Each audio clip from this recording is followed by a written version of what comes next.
غریبوں کی مدد کرتے ہوئے ان کی عزت نفس سے مت کھیلے۔ بے بس انسان کا علاج صرف سجدہ ہے۔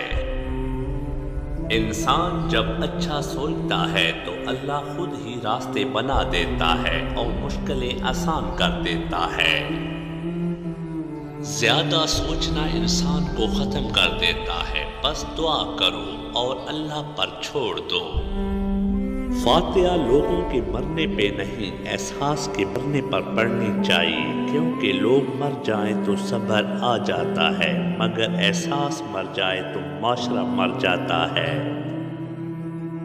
جب ہم یقین کر لیتے ہیں تو لوگ بدل جاتے ہیں۔ جب عرش والے کی طرف سے ہاں ہو تو پھر فرش والے کی سازش بیکار پڑ جاتی ہے۔ زندگی تھوڑی سی لمبی ہو جائے تو اولاد بھی اچھا خاصا سبق سکھا دیتی ہے۔ اگر تم اپنے شعبے میں کامیاب ہو تو معاشرے کو راشن اور خیرات دینے کی بجائے اپنے جیسے کم از کم 10 ہنرمند دو۔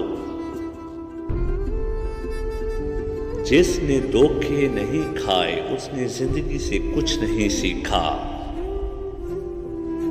گفتگو کیجیے احتیاط کے ساتھ، لوگ مر بھی جاتے ہیں الفاظ کے ساتھ۔ کسی کی تہجد بھی کام نہیں آتی اور کسی کی قضا بھی قبول ہو جاتی ہے، بات ساری نیت کی ہوتی ہے۔ کسی کو دھوکہ دے کر یہ مت سمجھو کہ کتنا بے وقوف تھا، بلکہ یہ سمجھو کہ اسے تم پر کتنا یقین تھا۔ اب مجھے تکلیف نہیں ہوتی چاہے کوئی بھی چھوڑ کر جائے، کیونکہ میں نے ان رشتوں میں دھوکہ کھایا ہے جن پر مجھے سب سے زیادہ ناز تھا۔ صبر وقت مانگتا ہے اور وقت صبر مانگتا ہے۔ رشتوں کی بقا کے لیے رابطے ضروری ہیں، نظر انداز کرنے سے تو اپنے ہاتھوں سے لگائے درخت بھی مرجھا جاتے ہیں۔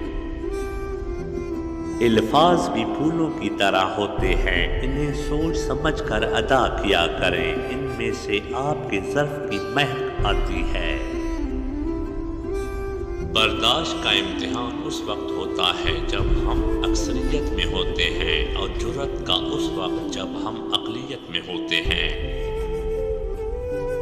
اس وقت تک کوئی فیصلہ نہ کرو جب تک تمہارے خون کی گردش اور دل کی دھڑکن پر سکون نہ ہو جائے۔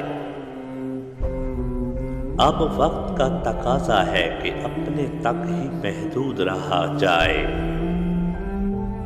کامیاب زندگی کی نشانی یہی ہے کہ آپ پیچھے مڑ کر دیکھیں تو زندگی میں کوئی پچھتاوا نہ ہو۔ ہماری دنیا کے مسائل اتنے زیادہ نہیں ہیں جتنے طنز سوال دل دکھانے والے تبصرے ہیں۔ اگر صرف زبان روک لی جائے تو لوگوں کے دل کی تکلیف کم ہو جائے گی اور بہت سے دلوں کو سکون ملے گا۔ آپ ان لوگوں سے محبت ضرور کیجیے جنہیں معاشرہ کم تر سمجھتا ہے۔ جہاں خلوص اور احساس کے رشتے موجود ہوں وہاں پھول موسموں کے محتاج نہیں ہوتے۔ ہم کسی کے دل میں جھانک نہیں سکتے کون ہمارے ساتھ مخلص ہے، لیکن وقت اور رویے کتنا جلد ہی یہ احساس دلا دیا کرتے ہیں۔ دوسروں کے درد مٹانے والے بن جاؤ، اللہ تمہارا درد مٹا دے گا۔ کچھ لوگوں کے لیے مصروف زندگی سے ٹائم نکالنا پڑتا ہے اور کچھ لوگوں کو دل سے نکالنے کے لیے زندگی کو مصروف کرنا پڑتا ہے۔ اگر راستہ خوبصورت ہے تو معلوم کرو کہ کس منزل کو جاتا ہے، لیکن اگر منزل خوبصورت ہے تو راستے کی پرواہ نہ کرو۔ بدلہ لینے سے پہلے یہ ضرور خیال کرو کہ تم اپنے خدا کے نزدیک کتنے قصوروار ہو۔ حسد کرو گے تو کچھ نہ پاؤ گے، شکر کرو گے تو گن نہ پاؤ گے۔